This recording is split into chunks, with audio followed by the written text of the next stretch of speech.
2 Corinthians 12. I have to brag. There is nothing to be gained by it, but I must brag about the visions and other things that the Lord has shown me. I know about one of Christ's followers who was taken up into the third heaven 14 years ago. I don't know if the man was still in his body when it happened, but God surely knows.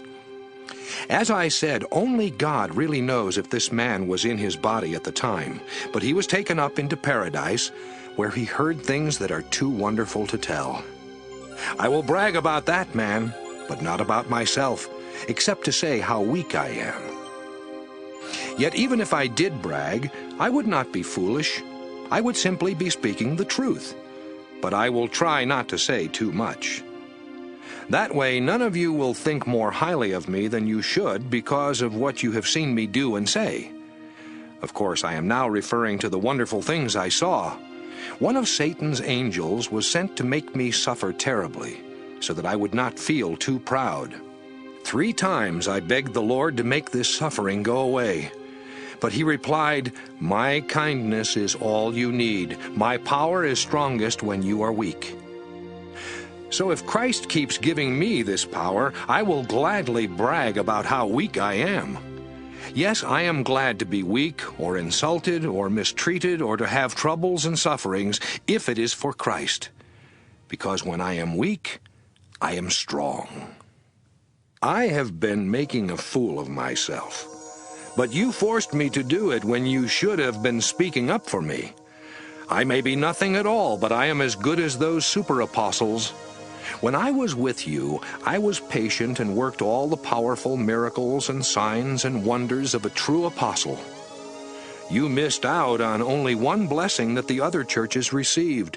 That is, you didn't have to support me. Forgive me for doing you wrong. I am planning to visit you for the 3rd time, but I still won't make a burden of myself.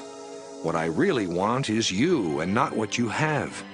Children are not supposed to save up for their parents, but parents are supposed to take care of their children. So I will gladly give all that I have and all that I am.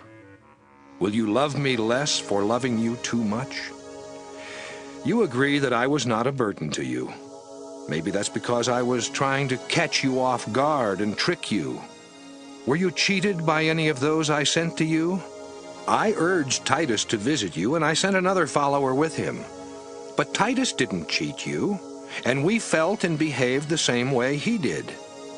Have you been thinking all along that we have been defending ourselves to you? Actually, we have been speaking to God as followers of Christ. But my friends, we did it all for your good.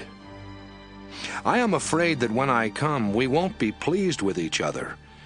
I fear that some of you may be arguing or jealous or angry or selfish or gossiping or insulting each other. I even fear that you may be proud and acting like a mob. I am afraid God will make me ashamed when I visit you again. I will feel like crying because many of you have never given up your old sins.